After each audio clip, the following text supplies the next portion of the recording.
Morning, guys. Sorry, I'm having my coffee here. Hope you also have something to drink. Well, we are going to read Les Misérables. We did already one page last week. Today we're going to read 2 pages. We're going to start immediately because it's quite a big job. And the only thing I want to tell you is that, well, at a certain time, I will take the time to explain a little bit of history, because this is the period of the Emperor Napoleon. He lost in 1815, but I will talk about that when we have read a few pages. So now we're going to translate. So remember that we read already one page of a man coming to the city of Digne. So his head was shaven, and now the hair, les cheveux, plural, the hair, commençait à pousser un peu. Started to, pousser could be to push, but here it's to grow a little bit. Et semblait n'avoir pas été coupé depuis quelque temps. And, so the hair seemed, as I said, plural, not have been cut since some time. Personne ne le connaissait. So nobody knew him. Him is the le, and yes, personne means nobody. Une personne means a person. That's really funny in French, but personne means nobody. So nobody knew him. Ce n'était évidemment qu'un passant. It was evidently only a passerby. So somebody simply passed. Now, where is the only in this sentence is the ne que. Those two words together make the only. It will come back quite sometimes. So if you want to remember it, note it down. D'où venait-il? From where did he come? Du midi? From the south? Yes, that's also a funny thing in French. You say le midi, it's the south. You call it le midi. So here, meaning the south of France. Des bords de la mer, peut-être. From the borders of the sea, maybe. I also have to tell you that I'm trying to translate really exactly from French to English. And so sometimes the English language is not really as you would say it, but it's just that you see how we translate from French to English, right?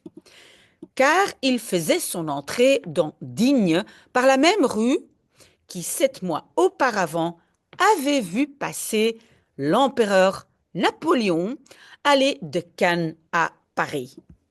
So because he made his entrance in Digne, Digne is the place, by the same street which 7 months before had seen pass.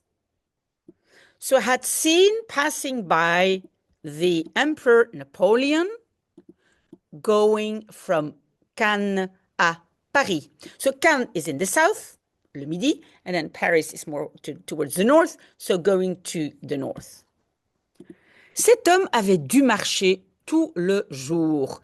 This man avait dû. That's maybe also interesting to note it. It means must have marched the whole day.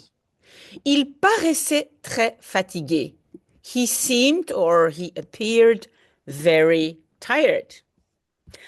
Arrivé au coin de la rue Poitchevert, il tourna à gauche et se dirigea vers la mairie.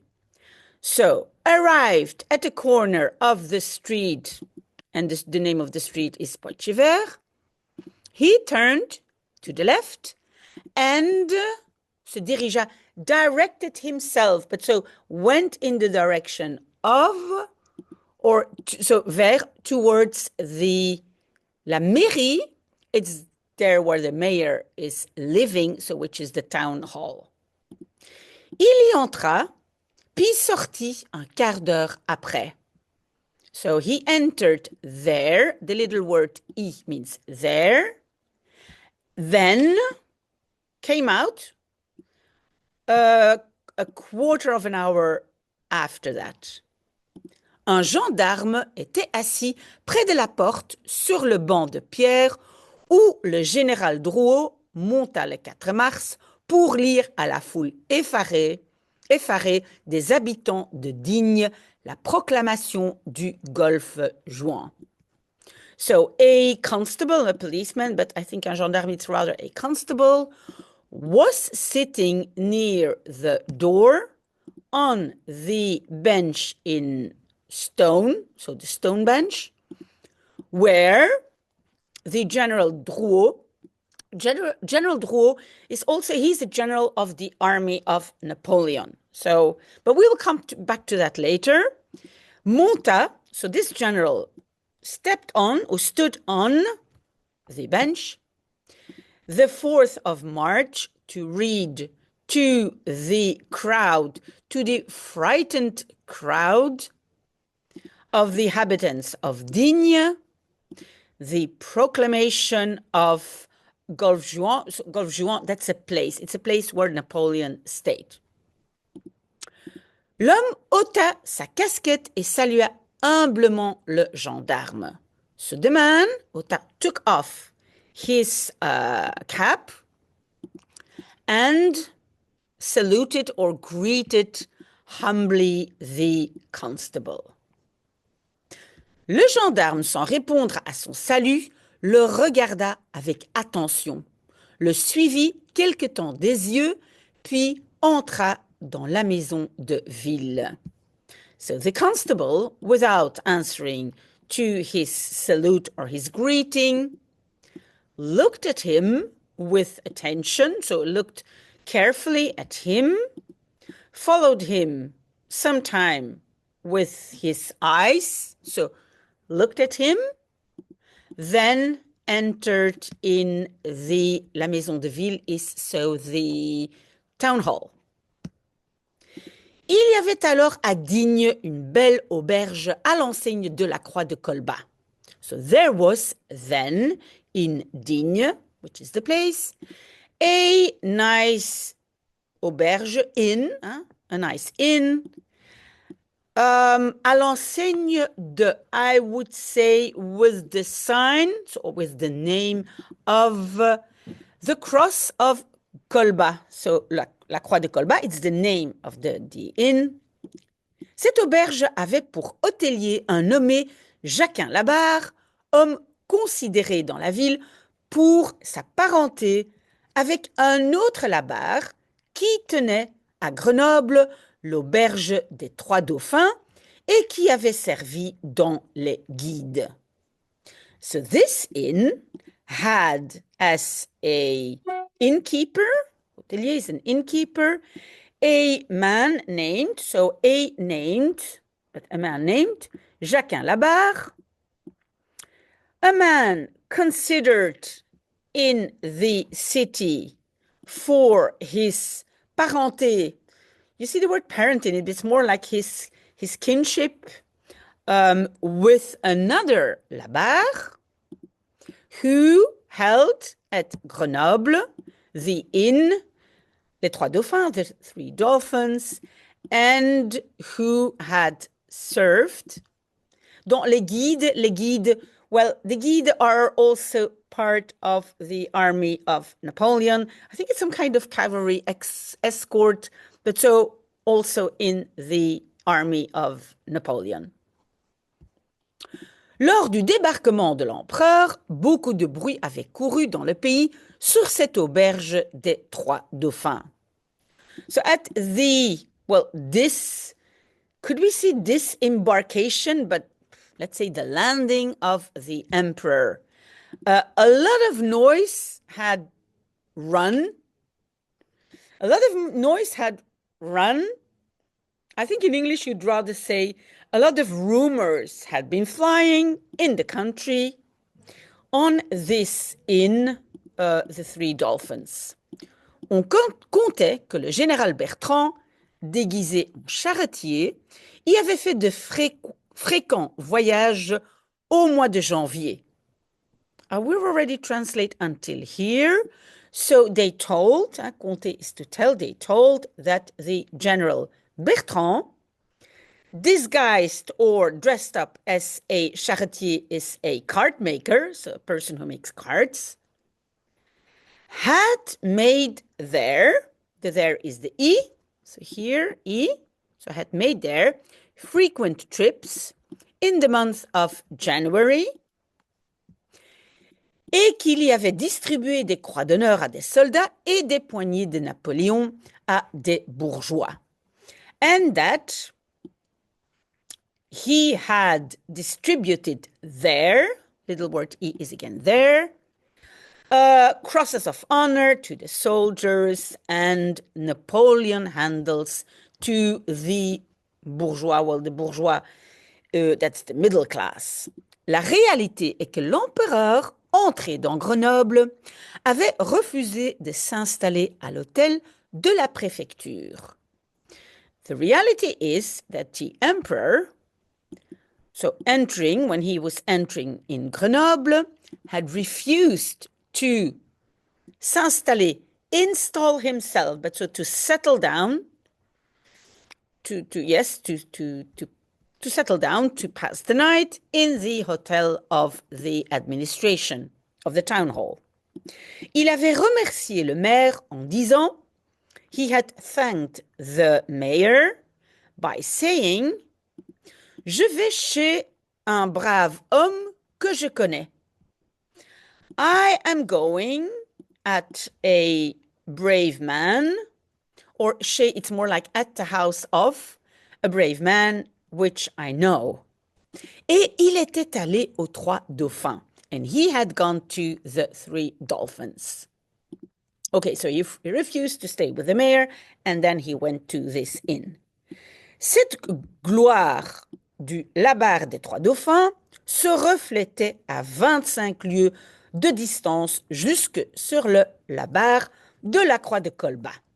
So this glory of Labarre of the Three Dolphins, well, was reflected, but maybe, what could we say, was known at 25 miles of distance until the Labarre, the man called Labarre, of the other inn, la Croix de Colbas.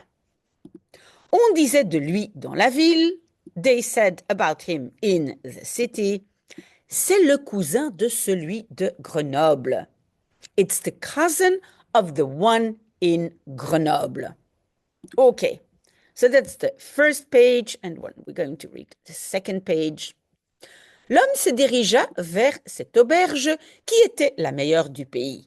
So the man se dirigeait, we know now it's going in direction of this inn, which was the best of the country. Il entra dans la cuisine, laquelle s'ouvrait de plein pied sur la rue. He entered in the kitchen, which opened, s'ouvrir is opened. De plein pied means like a walk-in, like same level as the street. Plein pied is like full foot, but it means like it's the same level as the street. Let me just have some coffee, sorry. Okay, tous les fourneaux étaient allumés. So all the furnaces or all the ovens were heated up. Un grand feu flambait gaiement dans la cheminée. So a big fire flambait, flamed, if we could say so, merrily in the chimney. L'hôte, qui était en même temps le chef, allait de l'âtre aux casseroles.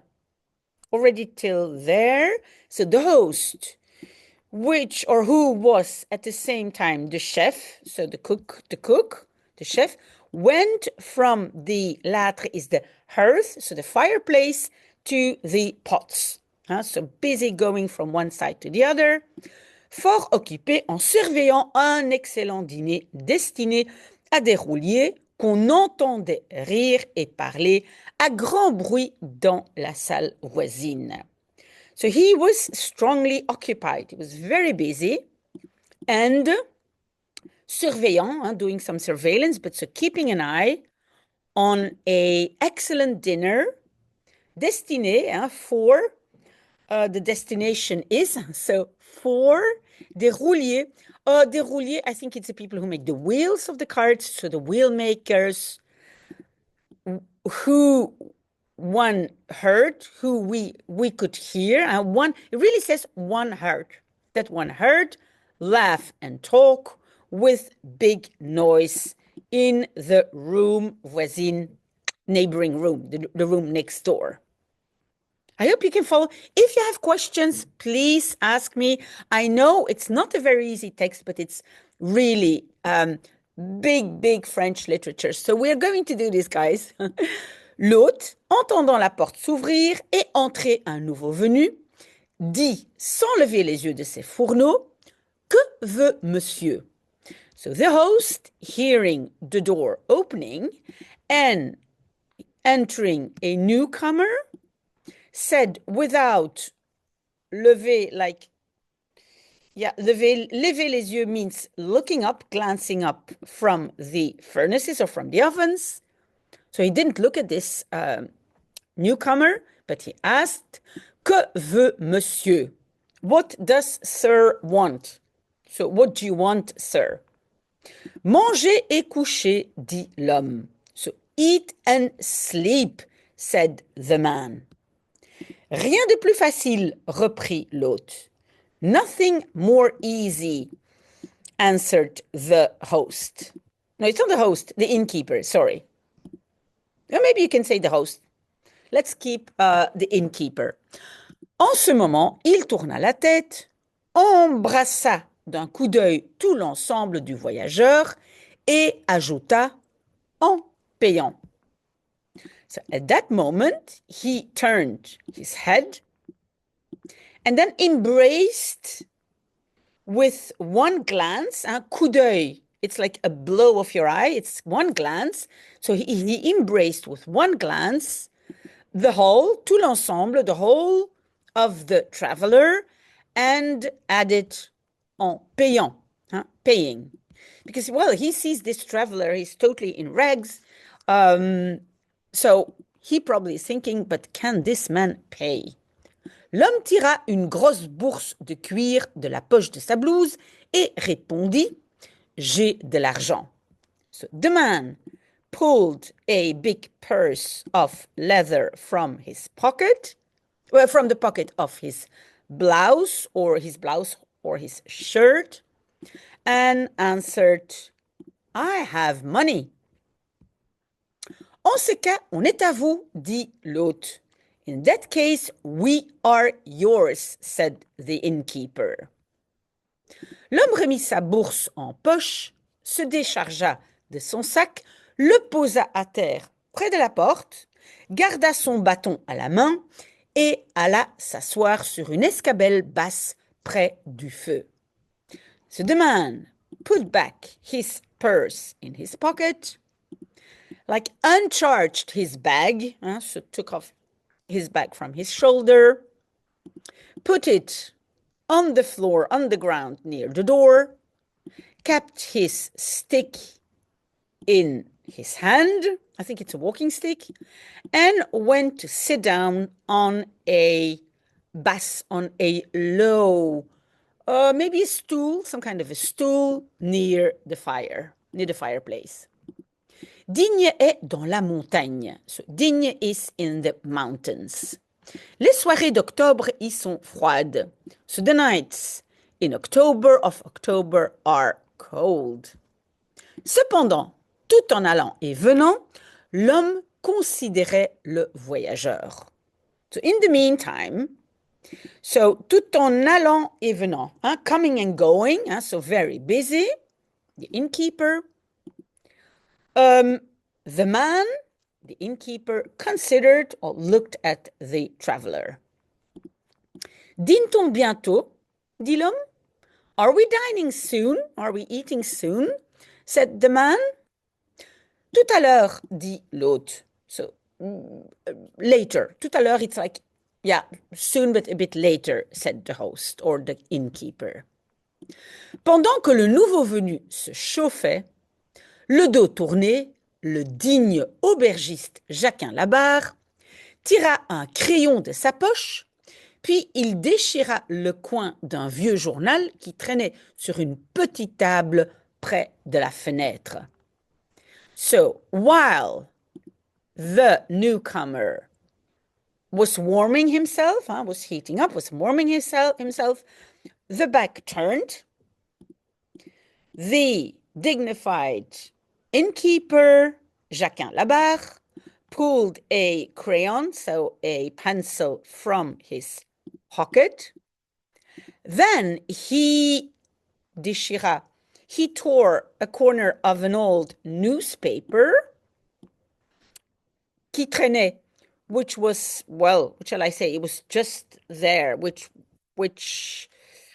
was just laying around on a little table near the window. So the innkeeper takes a pencil and takes a small piece of paper.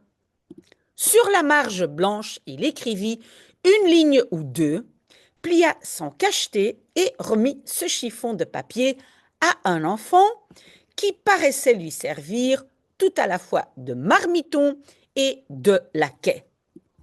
So on the white margin of this small piece of paper, he wrote a line or two, folded a little paper without sealing, sorry, and remettre means to hand, and handed this, this scrap of paper, chiffon is a bit like a rag, but this piece of paper to a child, which appeared to serve him tout à la fois, totally at the same time, but the two we don't really translate. So at the same time as marmiton, kitchen boy, and laquais is, servant. L'aubergiste dit un mot à l'oreille du marmiton et l'enfant partit en courant dans la direction de la mairie. So the innkeeper said a word in the ear of the kitchen boy, and the child left, en courant, running, in the direction of the town hall. Le voyageur n'avait rien vu de tout cela. So the traveler hadn't seen anything. So rien means nothing. Anything of all that. Wow, we did it. We finished. Wonderful. Really happy if you were with me. You are reading really famous French literature. So please keep on reading. Ask questions if you want me to add already some history information. Please ask me, otherwise I will do it when we will have read a little bit more. Have a very nice Tuesday. Hope to see you next week. Bye.